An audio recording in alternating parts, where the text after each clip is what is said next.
Hello and welcome to this instructional video by Maidenhead Aquatics. In this video, we're going to show you how to set up and install your AquaManta filter. Now, the first thing you're going to need to do is obviously take the filter out of the box.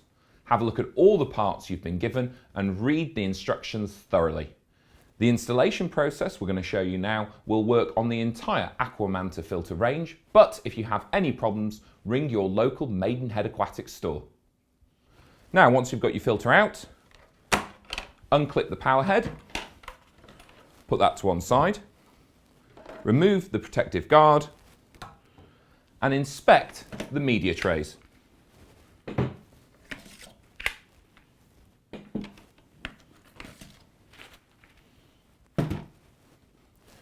You need to remove any packaging still covering the filter medias.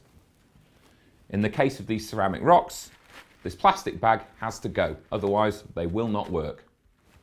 Once you've checked all your medias and they're ready to go, you need to replace the trays back into the canister. The thing to remember here is this tube here must align on all the trays.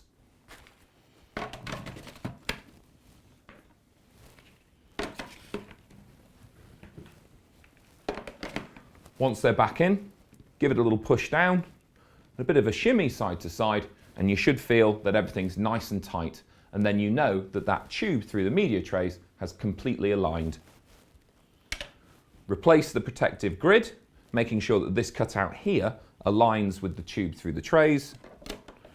And finally, replace the power head, making sure that again, this tube here aligns with the media tray tubes.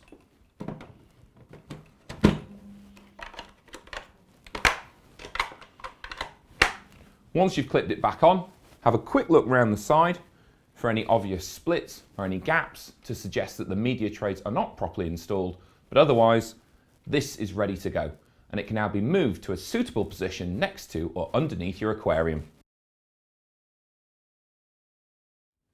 Now we're going to show you how to set up the pipework and plumbing for your aquarium. The first thing you should notice is you have two elbows. These are to go into the aquarium and come with the appropriate accessories.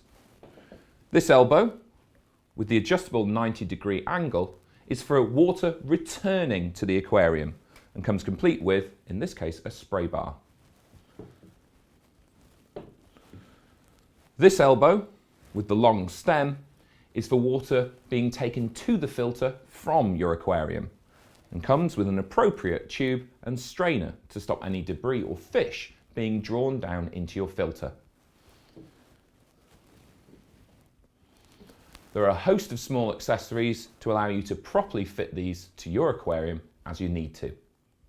What we're going to focus on here is the proper attachment of the pipework from the tap system to the elbows. So, take one of the elbows, ensure that the nut on the screw is completely wound down, and force a bit of the tube onto it as so. Make sure the tube has properly crossed the collar, otherwise you won't get a watertight seal. Then take the nut and start to screw it up and onto the pipework. Once it's finger tight, you should be okay. Do not over tighten this nut. It could split the nut or split the tube. Either way, it could cause your filter to leak. Repeat the same process for the other elbow.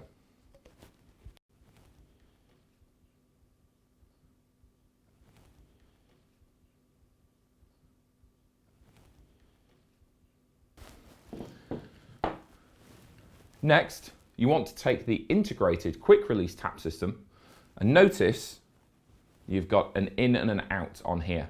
If you're unsure which is which, if you place it over the top of your filter, you'll see embossed on the front of the filter you have in and out, and they correspond to the correct direction for these nozzles.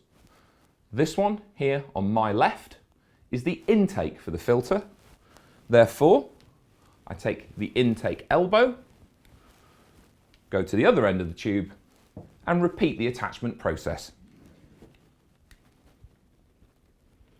ensure that the tube properly covers the collar, then take the nut and start to screw it up and onto the pipework. Therefore, the other tube is obviously the return from the filter to your aquarium. And again, the same process is repeated. So there you have it, all the pipework is attached and the correct elbows are in the correct position. Now it's worth setting everything up as a dry run. Make sure that the elbows can fit neatly over the edge of your tank and the accessories, such as the intake sieve and spray bar, fit in the appropriate places without causing any problems. Once you're happy that everything's in place and fits nicely, you can then attach the tap system to the top of your filter. Now we come to the final installation and setup of your filter. Take your pipework and tap system and ensure that this lever here is in the upright position. Place the whole thing over your filter, align it correctly and firmly but carefully push it down into place. By pushing the lever down, you lock it off and then it's ready to go. At this time, check that your pipework does lead to the correct intake and output for your filter. If not, it's easy to change. All that's left to do is plug in the filter and prime it by pressing firmly but repeatedly on the priming button here. Bit of a tip, use the flat of your hand because the first time you do this it might seem a little bit stiff.